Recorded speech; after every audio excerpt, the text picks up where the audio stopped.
you're actually capable of admiring success, and you're capable of trying to replicate it for yourselves and your children, and you actually celebrate that. Well, we think it's possible, but there's not a caste system That's a here. faith. Yes. It's a faith. You Yes. believe that that's, not only do you believe that that's possible, you believe that it's appropriate.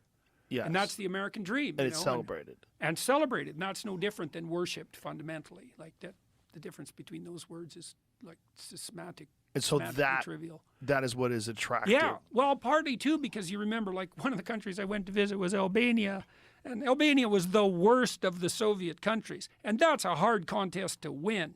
Like, there are caverns all over Albania that the government dug out because the whole story there was Albania was the richest, most desirable country in the world, and they were absolutely surrounded by enemies. It was like the ultimate paranoid totalitarian states, you know, and they're not very happy about the devastation that wreaked for 60 years. And, you know, they look to the West, to the best part of the West, and think, God, don't lose that, guys. Like, we had the totalitarian utopia, and it wasn't, I wouldn't recommend it. So I'm going through all these countries, and people are telling me this concern they have.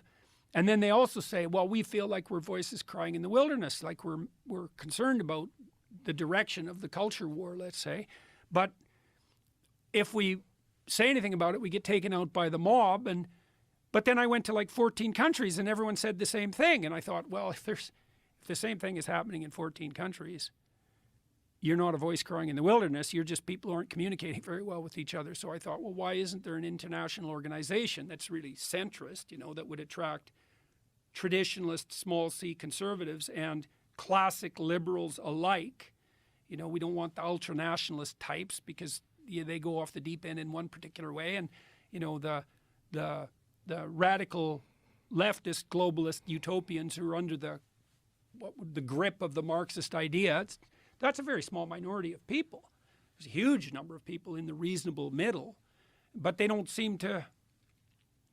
They've abdicated their responsibility. That's a good way of thinking about it.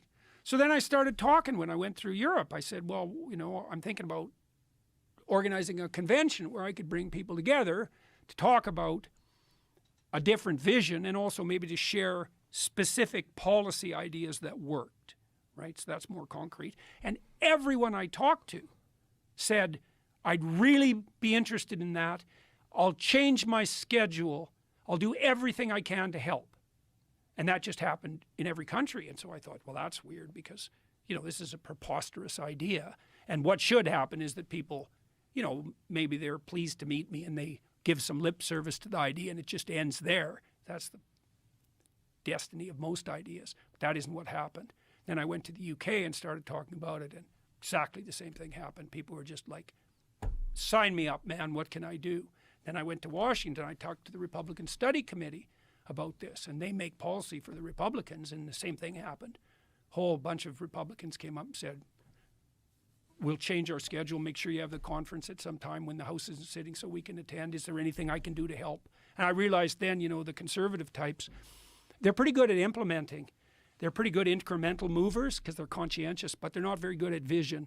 And so they get reactionary, you know, and what happens on the Republican side is they're always pointing to the left saying, you go too far, but there's no vision. So it's hard for them to attract young people. But it turns out if you put forward something that approximates an invitational vision, they're just all over that, like in no time flat. So then how to implement it? Well, we got together a group of people in London twice, very diverse group of people, and we hashed out these 5 questions that I presented to you, and everyone basically agreed, despite a wide range of political opinions in the room. Said, yeah, those seem to be the key questions.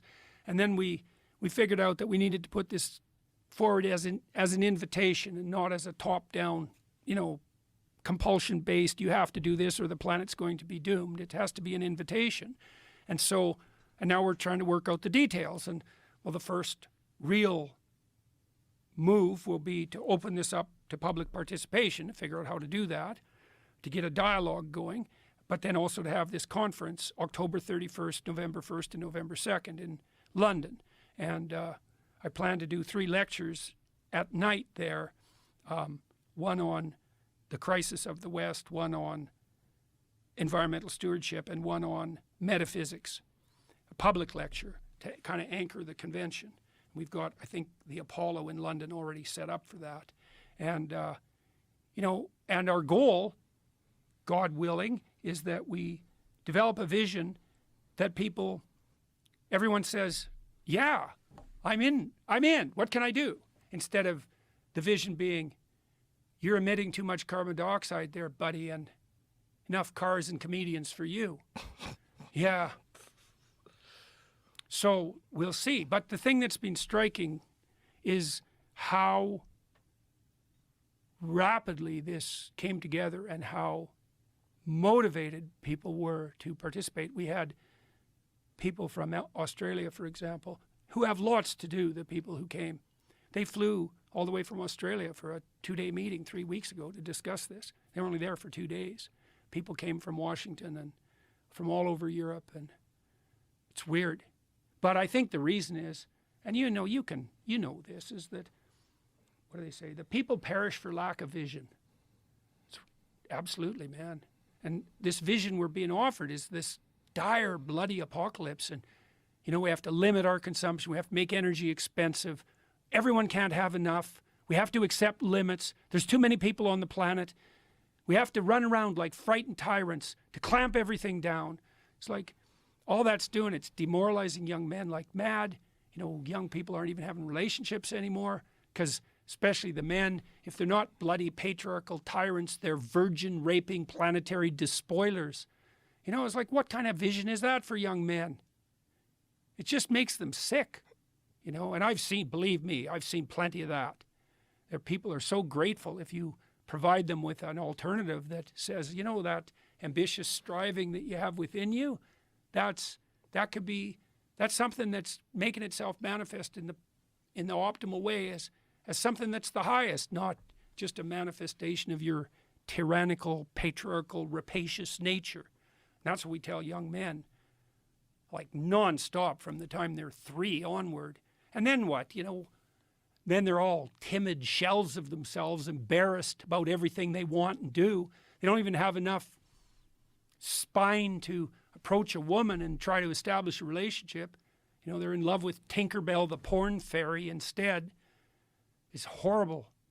And so we're hoping to put forward a vision that's an invitation, to the table.